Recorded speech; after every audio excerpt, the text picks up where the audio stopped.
हे कृष्ण करुणा सिंधु दीन बंधो जगतपते गोपेश गोपिका कांत गदा कांत नमोस्तुते।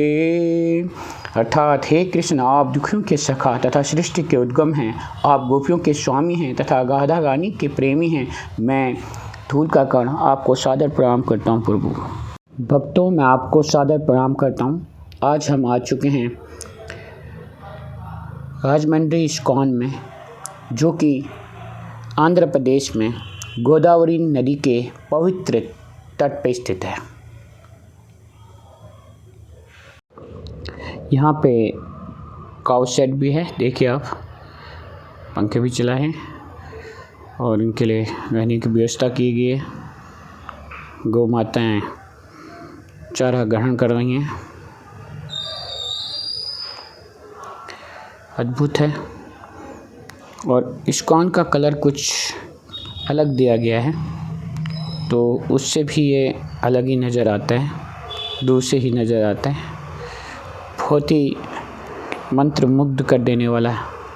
भक्तों, हमें ये शरीर भक्ति के लिए मिला है ताकि हम प्रभु की भक्ति कर सकें, क्योंकि भगवद गीता में भी कहा गया, वसासि जीर्णानि यथा विहाय नवानि गृह्णाति नरोपराणि तथा शरीराणि विहाय जीर्णानि ननानि संयाति नवानि देहि।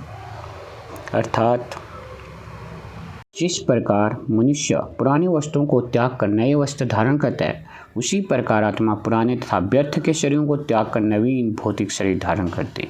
इसलिए शरीर का कोई महत्व नहीं है। जिस शरीर को हम इतना सजाते हैं, संवारते हैं, उस आत्मा को तो एक दिन नया शरीर, इस शरीर को त्याग के नया शरीर धारण कर लेना है।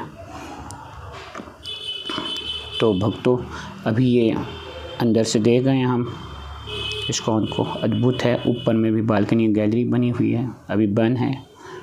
शाम को मैं दोबारा से आके एक बारी जो आरती होगी वो दिखाऊंगा आपको।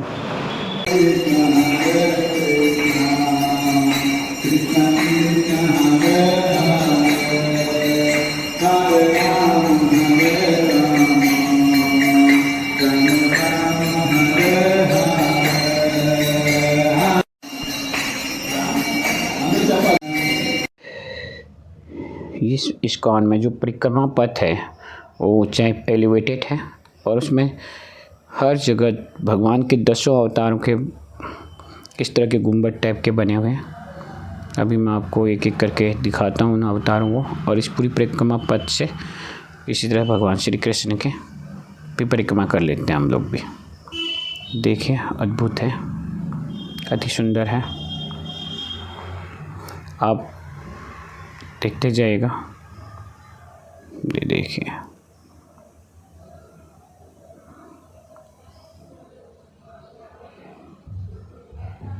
ये जो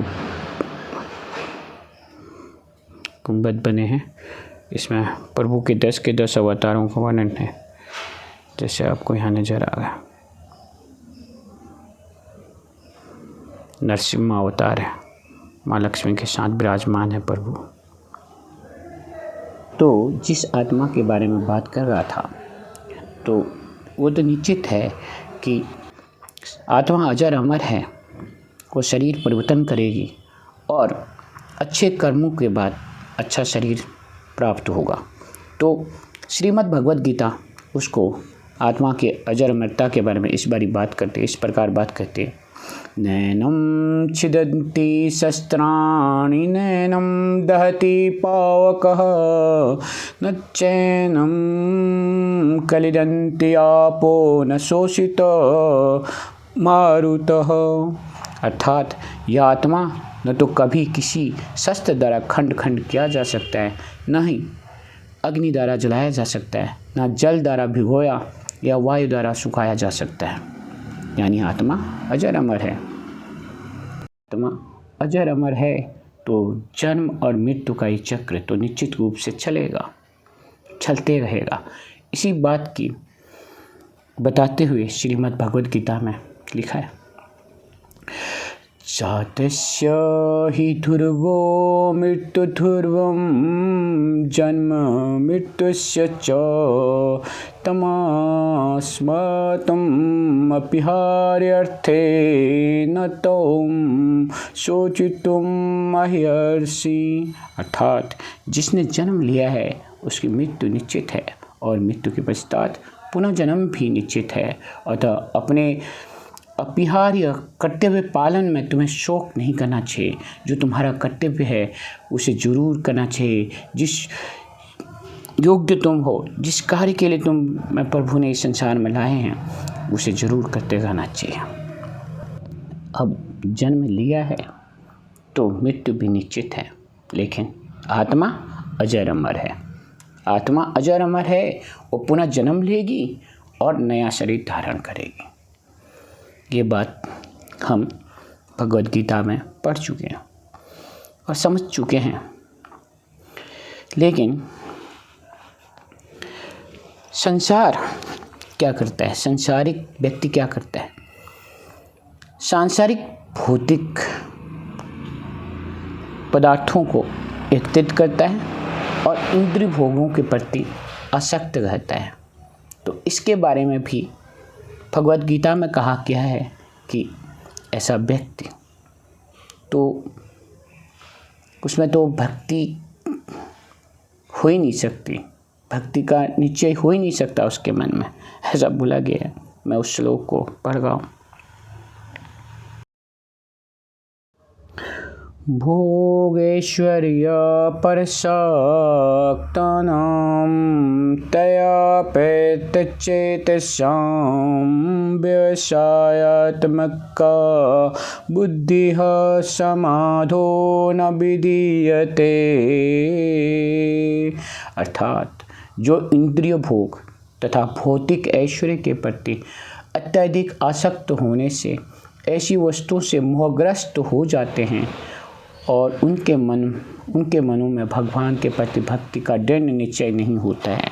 कहने का अर्थ है वो सांसारिक ऐश्वर्य जुटाते हैं, धन दौलत इकट्ठा करते हैं, जो हमारे सेंस ऑर्गन हैं उनकी संतुष्टि के लिए प्रयत्नशील रहते हैं। तो उन्हें यही रहता है कि हमारे पास समय ही नहीं है, हम कब जाएंगे, अभी कमाएंगे नहीं तो भविष्य में क्या होगा। जब जिस प्रभु ने जन्म दिया है उसको पालना भी आता है। वो जानता है अगर मैंने इसे भेजा है तो ये व्यक्ति कर्म करेगा तो निश्चित रूप से वो फल देगा, उसे पालेगा। सबसे बड़ा पालनहार तो वही है। अर्थात कर्म ही सर्वोपरि है, कर्म ही सबसे बड़ा है। ये बात है कि कर्म करते रहना चाहिए, फल की चिंता नहीं। भगवद गीता में ये बात, श्रीमद् भगवद गीता में ये बात ऐसे कही गई है। मैं श्लोक पढ़ रहा हूँ। कर्मेण्वाधिकारस्ते मा फलेषु कदाचन मा कर्मफले हेतुभूमा ते संगो असत्कर्माणि। अर्थात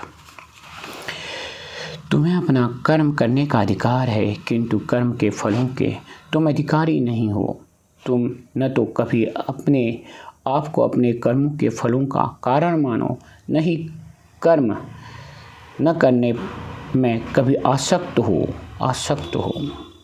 कहने का तात्पर्य है जो तुम्हारा कर्म है तुम्हें उसे करना ही है निश्चित रूप से, बिना फल की चिंता किए हुए। फल देना उसका काम है और अच्छा कर्म सत्कर्म करना चाहिए।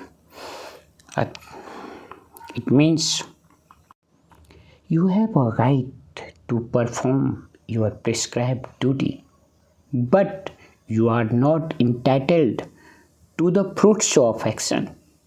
Never consider yourself to be the cause of the results of your activities, and never be attached to not doing your duty.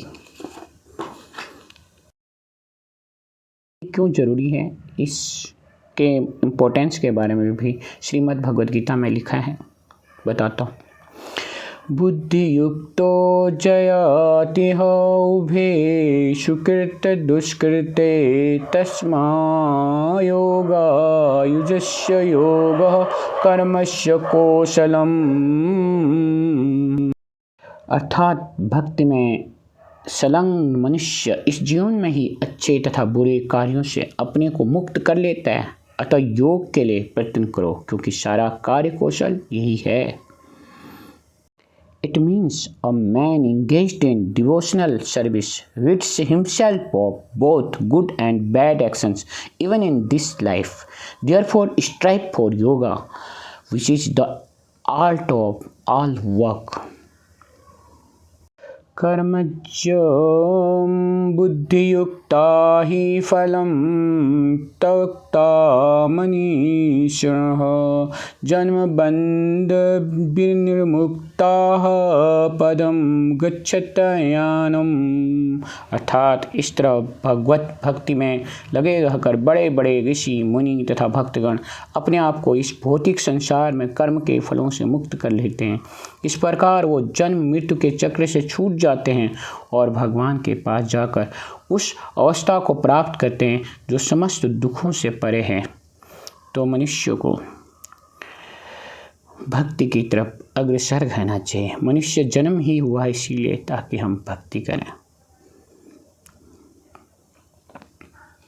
It means by thus engaging in devotional service to the Lord, great sages or devotees free themselves from the result of work in the material world.